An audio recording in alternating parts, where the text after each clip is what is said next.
Look at this photo, a couple standing together. The Eiffel Tower glowing behind them, lights sparkling like stars. This is the most photographed monument in the world. Every year, 7 million people visit it. Millions more take pictures from below. It is the symbol of love. The symbol of Paris. The symbol of France itself. But here is what nobody tells you. When this tower was built, people hated it. They called it ugly. They called it a monster. They said it would destroy Paris forever. Famous artists wrote angry letters. Newspapers printed protests every single day. One writer was so upset that he ate lunch at the tower's restaurant every day. Why? Because that was the only place in Paris where he couldn't see the tower. The Eiffel Tower was supposed to stand for only 20 years. Then it would be torn down, destroyed, forgotten. But something changed. Something unexpected happened. And today, this ugly monster is the most beloved structure on Earth. So how did that happen? How did the most hated building become the most loved? Today we are going back in time. We will discover the real story of the Eiffel Tower, a story of dreams, danger, hatred, war, and an incredible transformation. This is not just about a tower. It is about how humans change their minds, how time changes everything, and how the impossible can become possible. Before the Eiffel Tower existed, Paris was already beautiful. It had Notre Dame Cathedral, standing for hundreds of years. It had the Louvre Palace, filled with art and history. It had wide streets, elegant buildings, and the river Seine flowing through the city. Paris was called the City of Light, the most cultured city in Europe. But by the late 1800s, something was changing. The world was changing. The Industrial Revolution had arrived. Factories were producing steel and iron faster than ever before. Engineers were building bigger bridges, taller buildings, longer railways. Countries competed to show their power and progress. And the way they did this was through world's fairs. These were massive exhibitions where nations displayed their greatest achievements, new inventions, new machines, new ideas about the future. Britain had hosted one in London. America had hosted one in Philadelphia. Now it was France's turn. In 1889, France would host the World's Fair in Paris. And they wanted something special. Something no one had ever seen before. Something that would make the world stop and stare. The French government announced a competition. They asked engineers and architects across the country to submit ideas. The challenge was simple but enormous. Create a monument for the entrance of the World's Fair. Something that represents modern France. Something bold. Something unforgettable. Hundreds of designs arrived. Some were beautiful. Some were strange. Some were completely impossible. One design suggested a giant guillotine to remember the French Revolution. Another proposed a huge water fountain taller than any building. There was a design for a massive stone tower that looked like an ancient monument. Another suggested a giant lighthouse that would shine across all of Paris. But one design was different. One design was so bold, so ambitious, so seemingly impossible, that it caught everyone's attention. It came from a man named Gustave Eiffel. Gustave Eiffel was not a famous architect.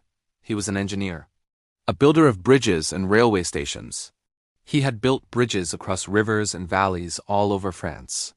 He worked with iron and steel, not with stone and marble like traditional architects. He understood metal, he understood structure.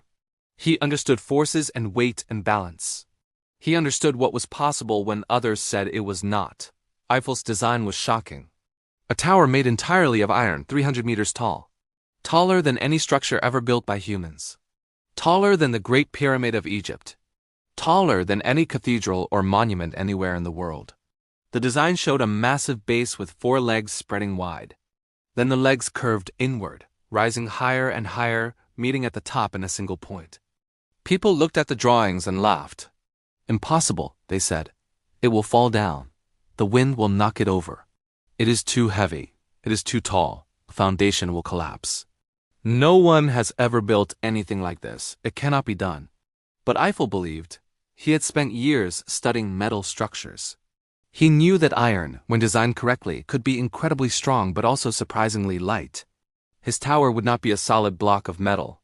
It would be a lattice, a framework of connected beams. Like a skeleton.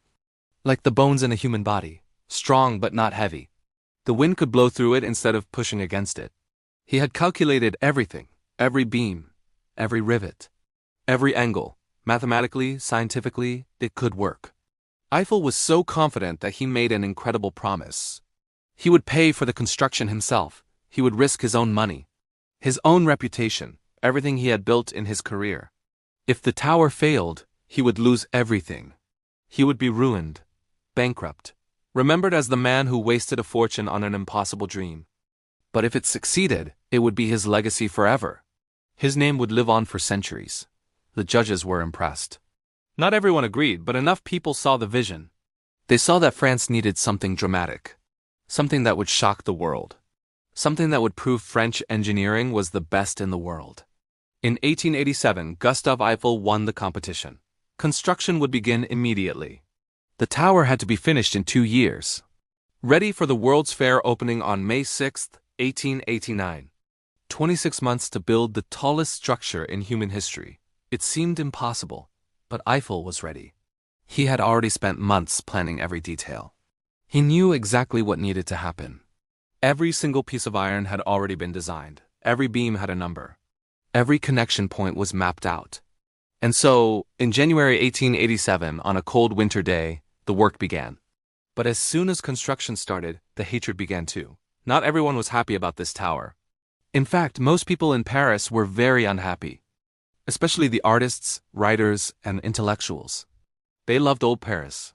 They loved the stone buildings and ancient monuments. They loved tradition and beauty and history. And to them, Eiffel's tower was the opposite of all that. It was modern. It was industrial. It was made of cold metal instead of warm stone. It looked like a factory, not a monument. To them, it was ugly, truly deeply ugly. And they were not quiet about their opinions. In February 1887, just weeks after construction began, a group of 300 artists and writers signed a protest letter. It was published in one of Paris's most important newspapers, Le Temps. The letter called the tower a metal monster. It said the tower would cast a dark shadow over Paris. It compared the tower to a giant black factory chimney, destroying the elegant skyline. The letter said that visitors from around the world would laugh at Paris. They would say, "What happened to the beautiful city? Why is there a factory in the middle of it?" The letter was signed by some of the most famous names in France: composers, painters, poets, architects. Charles Gounod, the composer who wrote famous operas. Alexandre Dumas, who wrote The Three Musketeers. Guy de Maupassant, one of France's greatest short story writers. They all hated the tower. One of the most vocal critics was Guy de Maupassant. He was one of France's most popular authors. And he absolutely hated the Eiffel Tower. He wrote articles calling it a disgrace. He said it made Paris look ridiculous. He called it this tall, skinny pyramid of iron ladders. He said it was this giant skeleton. But here is the strange and funny part. Every single day, Guy de Maupassant ate lunch at the restaurant inside the Eiffel Tower. Every day. He would climb the stairs or take the elevator to the first level and eat his meal there. Why would someone who hated the tower eat there so often? A friend asked him this question. Maupassant's answer became famous. He said, "It's the only place in Paris where I don't have to see the tower." Think about that. He hated the tower so much that he would rather be inside it than look at it from outside. That is how strong the hatred was. That is how much it bothered him. But Gustave Eiffel did not stop. He did not change his design. He believed in his vision. He wrote a response to the protest letter. In his response, he defended the tower with passion. He said that just because something is made of iron does not mean it cannot be beautiful. He said that iron and steel are the materials of the modern age. He said that engineers can create beauty just like artists can. He asked, why should stone and marble be the only materials allowed for monuments? He argued that the tower would be graceful, elegant in its own way. Different, yes, but not ugly. He said people needed time to understand it. He said future generations would appreciate what they were building. It was a powerful response. But it did not change many minds. The protests continued. The anger continued. The newspapers continued printing negative articles. But the construction continued too. And every day, the tower grew taller. The construction of the Eiffel Tower was one of the most remarkable achievements in engineering history. And also one of the most dangerous. Think about it. 300 meters high. That is as tall as an 80-story building, and this was 1887. There were no modern cranes, no safety equipment like we have today, no computers to check the design, No electric tools, everything was done by hand. By human workers climbing higher and higher every single day. The foundation was built first. 4 massive concrete bases, one at each corner. Each base had to be perfectly level and perfectly strong. If even one base was slightly wrong, the entire tower could collapse. The problem was that the ground was not level. The land sloped down toward the river Seine, so each foundation had to be different depths. Some went down 5 meters. Others went down 14 meters. The workers dug deep into the ground, sometimes working below the level of the river Seine. Water would flood into the foundation pits. They had to pump it out constantly while they worked. It was slow, exhausting, dangerous work. But it had to be perfect. Then came the iron structure itself. 18,000 pieces of iron. Each piece was made in Eiffel's factory outside Paris in a town called Levallois-Perret. Each piece was designed specifically for one exact position in the tower. Like a giant 3-dimensional puzzle, the pieces were numbered and labeled. Then they were brought to the construction site by horse and cart. Workers had to lift them into place using cranes and pulleys. At first, this was possible with simple equipment at ground level. But as the tower grew taller, everything became more difficult. How do you lift a heavy iron beam 100 meters into the air when you don't have electric cranes? The workers built temporary wooden scaffolds. They installed small cranes at each level. They used pulleys and ropes. They pulled and lifted by hand. It was incredibly hard work. And as the tower grew, the danger grew too. Workers climbed ladders and scaffolding. They stood on wooden platforms hundreds of meters above the ground. They worked in all weather, rain, wind, heat, cold. The wind was especially dangerous. At 200 meters up, the wind is much stronger than at ground level. The wooden platforms would sway. Tools would fall. Sometimes iron beams would swing in the wind while being lifted. Workers had to guide them into place, standing right next to tons of swinging metal. There were no safety harnesses, no helmets, no safety nets. If you fell, you died. It was that simple. Everyone knew the risk, but they did it anyway. Why? Some did it for the money. Eiffel paid his workers well, some did it for the pride. They were building something historic, something no one had ever built before. And some did it because they were skilled ironworkers who loved their craft. These men were the best in France. They understood metal. They were not afraid of heights. They trusted their skills and their teammates. 2 million rivets held the tower together. Rivets are like large metal pins that connect iron beams. Each rivet is about 10 centimeters long and as thick as a finger. A team of 4 men worked together to install each rivet. One man heated the rivet in a portable forge until it glowed red hot. Another man caught the hot rivet with tongs and placed it quickly into the prepared hole. A third man held it steady with a tool on one side. The fourth man hammered it on the other side with a heavy hammer. The hot metal would expand and fill the hole. Then as it cooled, it would contract and hold the beams together incredibly tightly, but they had to work fast. If the rivet cooled before it was hammered properly, it wouldn't hold. They would have to remove it and start again. And they had to do this perfectly 2 million times, while standing on narrow platforms swaying in the wind, sometimes 300 meters above Paris. Think about that. 2 million times. No mistakes allowed. The work was exhausting. It was terrifying. But slowly, day by day, week by week, month by month, the tower grew. The first level was completed by April 1888. Then the second level by August 1888. And as the tower rose higher, something strange happened. Parisians who had protested began to watch with fascination. They still did not like the tower, but they could not look away. It was too dramatic, too impossible to ignore. Some people said it looked like the tower was growing out of the ground like a metal tree. Crowds gathered every day to watch the construction. They stood at a safe distance and stared up at the workers. Some brought picnic lunches and made a day of it. Watching the Eiffel Tower being built became entertainment. Some hoped it would fail. They wanted to see it collapse so they could say, "I told you so." Others began to feel a strange pride despite themselves. France was building something no other country had ever built. Something that showed the world what modern engineering could achieve. Even if it was ugly, it was impressive. On March 31st, 1889, 2 years and 2 months after construction began, the Eiffel Tower was complete. Gustave Eiffel climbed to the top with a small group of officials and workers. They wanted to climb the stairs to celebrate the achievement properly.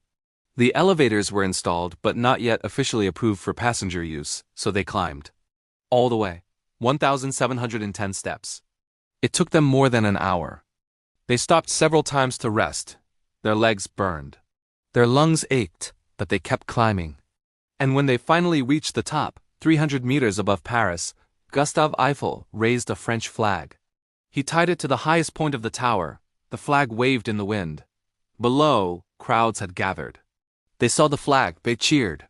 Cannons fired in celebration across Paris. Church bells rang. The impossible had been achieved. The tallest structure ever built by humans was standing. And it was standing in Paris. Gustave Eiffel stood at the top and looked out over the city. He could see for kilometers in every direction. He could see all of Paris spread out like a map. And he knew in that moment that everything had been worth it. The risk, the money, the criticism, the danger, all of it. Worth it. On May 6, 1889, the World's Fair opened. The Eiffel Tower was the entrance monument, the centerpiece, the star attraction. Visitors from around the world came to Paris. They came from America, from Britain, from Germany, from Russia, from as far away as Japan. They had read about the tower in newspapers. They had seen drawings and photographs. But nothing prepared them for seeing it in person. It was massive, overwhelming. Visitors stood at the base and looked up, and the tower seemed to reach the sky. Some climbed the stairs to experience every level. Some took the newly installed elevators, which were engineering marvels themselves. The elevators had to follow the curve of the tower's legs. They couldn't go straight up and down like normal elevators. They had to move at an angle. This had never been done before. Special hydraulic elevators were designed and installed. Riding in them was an adventure. From the top, visitors could see all of Paris spread out below them. They could see Notre Dame. They could see the Arc de Triomphe. They could see the Seine River winding through the city. They could see the farms and forests beyond the city limits. On clear days, they could see 70 kilometers in every direction. Many visitors said it was like seeing the world from heaven, like being a bird. One American journalist wrote, "I have seen the future, and it is made of iron." He meant that the tower represented what was possible. What humans could build when they stopped being afraid. Nearly 2 million people visited the tower during the 6 months of the World's Fair. 2 million people in 6 months. Long lines formed every day.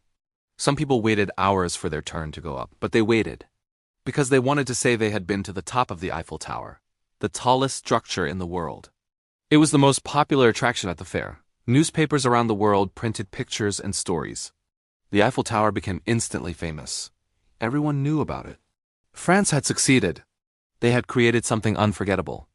They had shown the world what French engineering could achieve. But many Parisians still hated it. They still called it ugly. They still wanted it removed. And remember, the tower was supposed to be temporary. The government had given Eiffel a permit for only 20 years. After 20 years in 1909, the tower would be torn down, dismantled, sold for scrap metal. The iron would be melted down and used for something else. Eiffel knew this. It was part of the original agreement. The government had only given him permission to build because they believed it would be temporary. So he had less than 20 years to prove that his tower deserved to stay. He had to make it useful. Not just beautiful or impressive, actually useful. Something that served a purpose beyond being a monument. And he had an idea. The tower could be used for scientific experiments.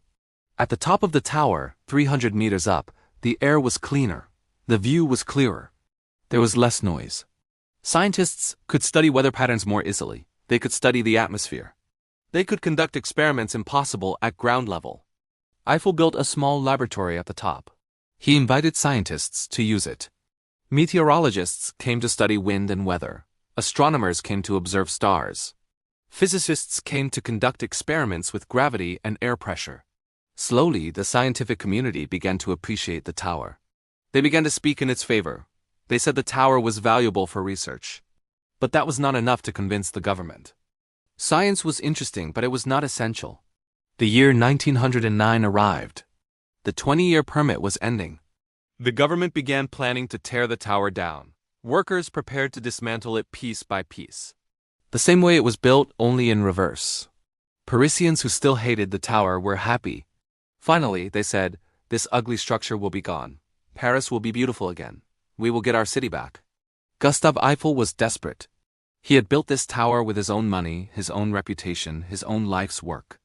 And now it would be destroyed. He searched for any reason the tower should stay, any proof of its value. And then suddenly, like a miracle, he found it: radio. Wireless radio communication was a new technology. It was experimental but incredibly promising. Radio waves could carry messages through the air without wires. No cables, no connections. Messages could travel invisibly. The military was very interested. If radio worked reliably, armies could communicate across long distances instantly. Commanders could send orders to troops far away.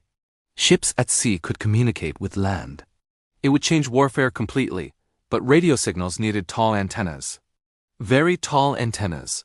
The taller the antenna, the farther the signal could travel. And the Eiffel Tower was the tallest structure in Europe. It was perfect.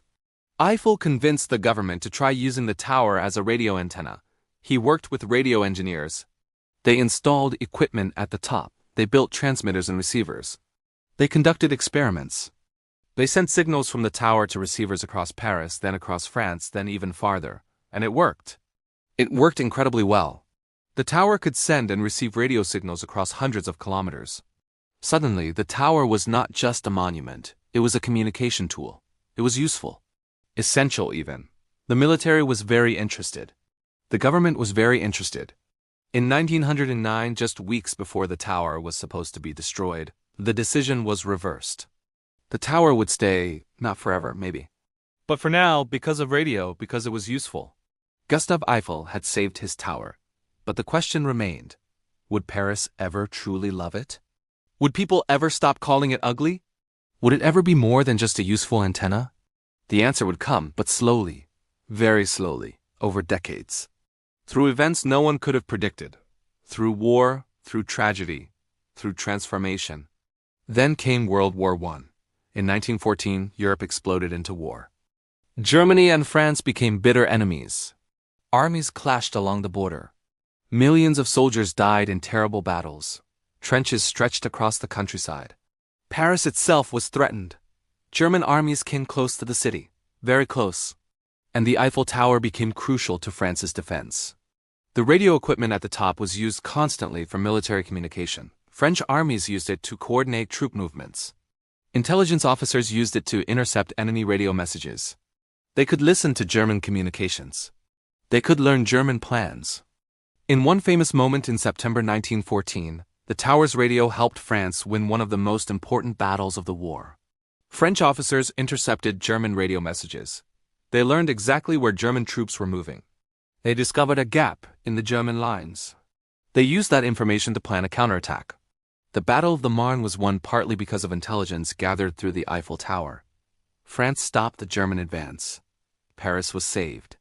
After the war ended in 1918, people began to see the tower very differently. It was no longer just a controversial monument from a World's Fair. It had served France in its darkest hour. It had helped defend the nation. It had helped win the war. Soldiers who survived returned home and looked at the tower with new eyes. With gratitude, with respect. Maybe it was not so ugly after all.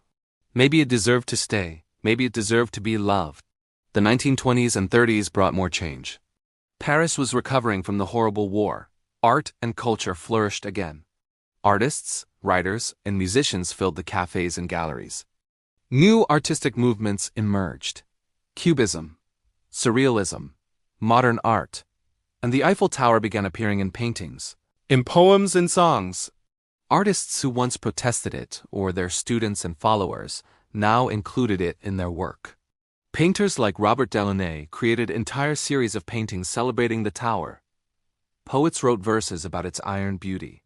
The tower was becoming part of Paris's identity, part of its soul. In 1925, something new happened that changed everything. The tower was decorated with electric lights for the first time. A car company paid for an enormous advertisement spelled out in lights along the tower's side. 200,000 light bulbs formed the letters Citroën, visible from kilometers away. It was controversial. Some people hated the commercialization, but others thought it was beautiful. People gathered at night to watch the glowing tower. They had never seen anything like it.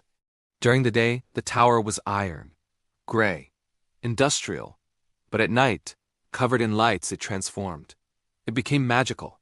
A beacon of light reaching into the dark sky. People realized that the tower had two identities. By day and by night. And the night version was beautiful, undeniably beautiful. Slowly, opinion was shifting. The hatred was fading. Acceptance was growing. Young people who had grown up with the tower could not imagine Paris without it. It had always been there in their lives. To them, it was normal, natural, even beautiful. The older generation, the ones who remembered the protests and controversy, began to soften their opinions. Maybe they had been wrong. Maybe the tower was not so terrible after all. By the 1930s, most Parisians had accepted the tower. Some even loved it. It appeared on postcards and souvenirs.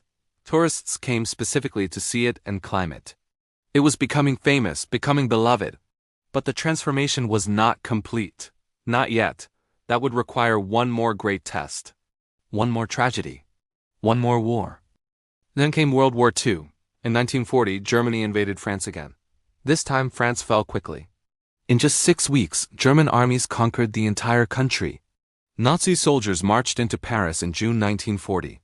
They occupied the city. They controlled everything. The French flag was taken down from government buildings. The Nazi flag went up instead.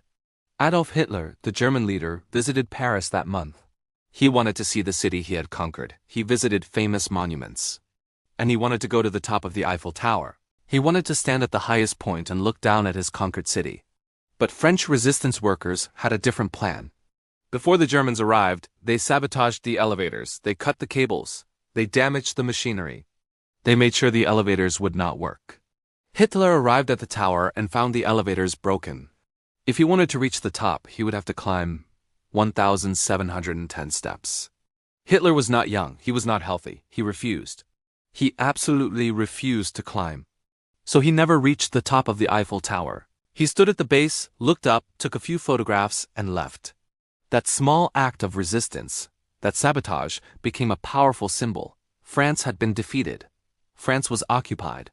But France had not surrendered its spirit. The people fought back in small ways.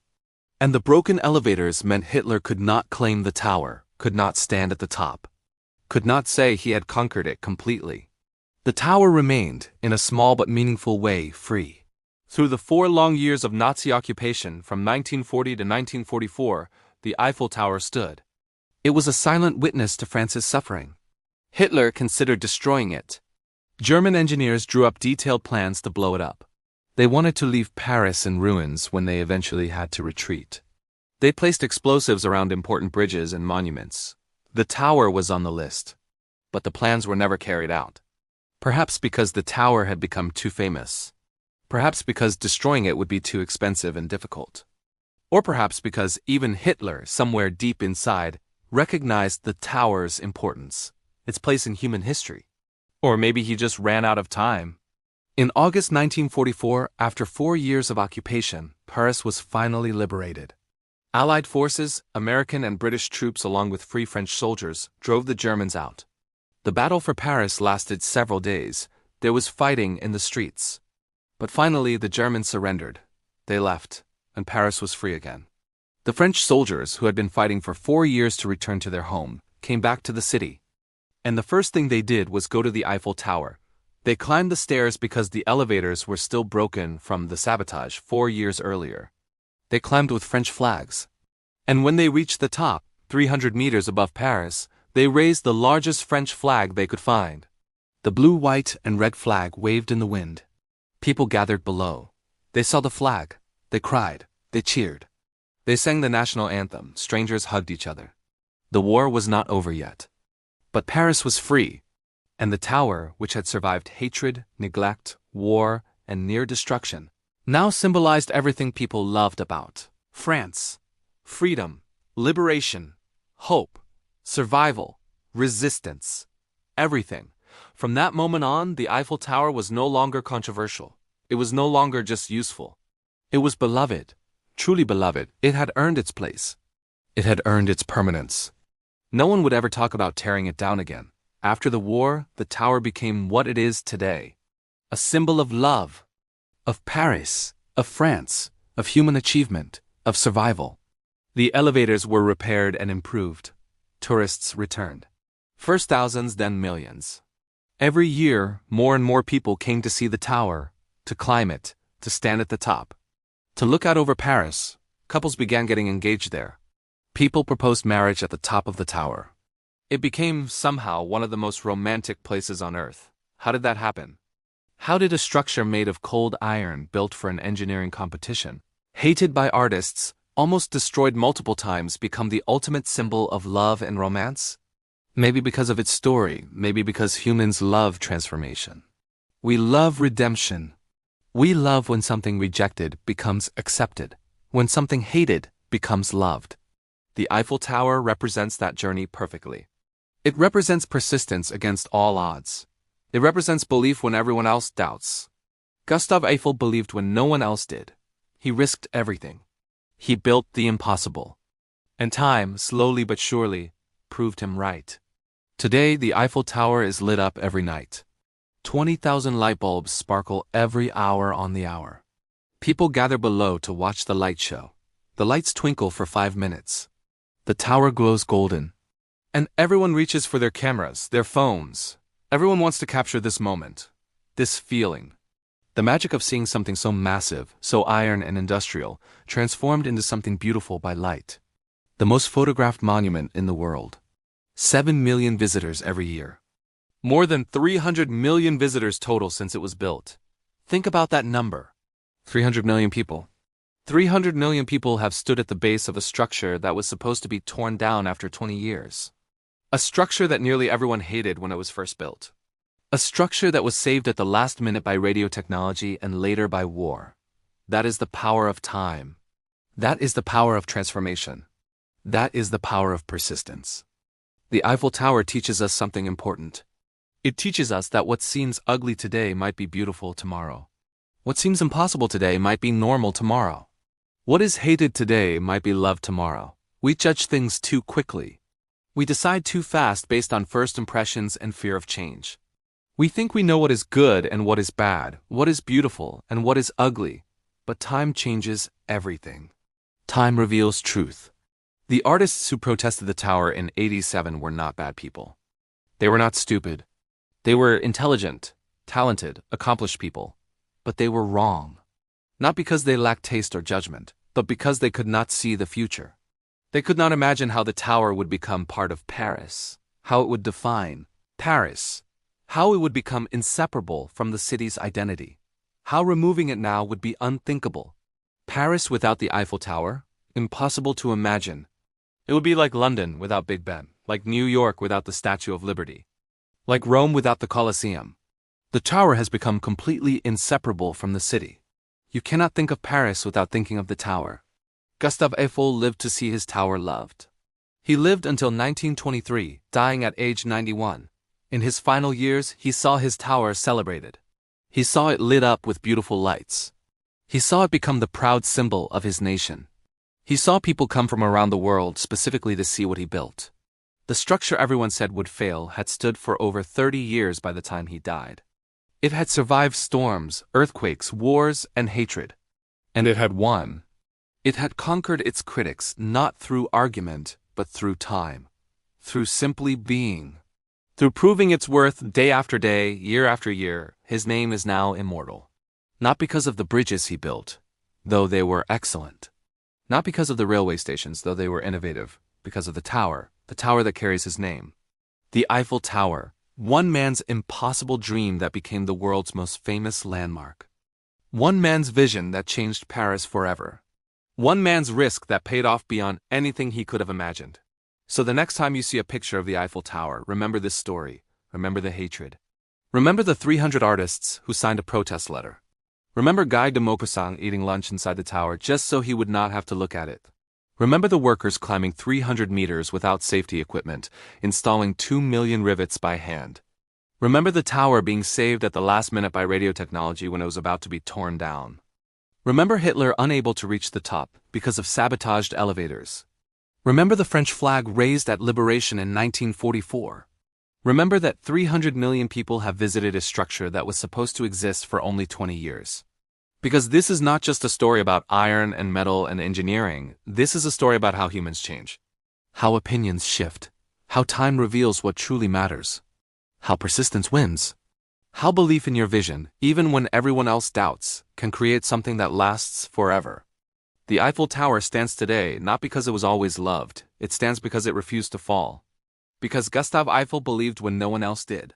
Because sometimes the things we hate at first become the things we cannot imagine living without. That is the real story of the Eiffel Tower, a story of transformation, a story of time, a story of courage. A story of how the impossible became possible, and how hatred slowly, gradually, inevitably became love.